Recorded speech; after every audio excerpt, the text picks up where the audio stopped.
Hey everyone, in this video I am going to show you how to add voice recording and Canva using your phone.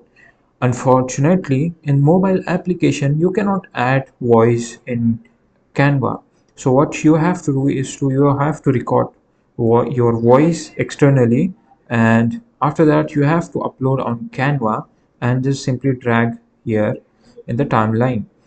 To record audio, you can do is to you can download application which is you can go on Play Store, for example Play Store,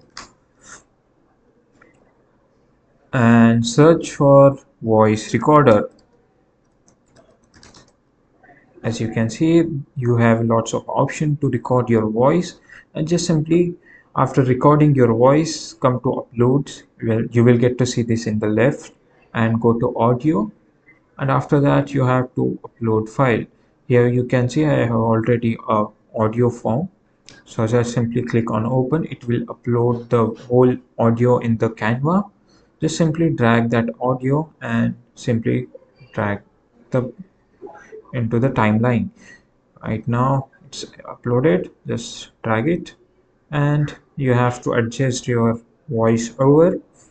And here you can see we are added successfully your voice in the Canva. So this is the method you can use for phone. So if you like this video, subscribe to the channel, and thanks for watching.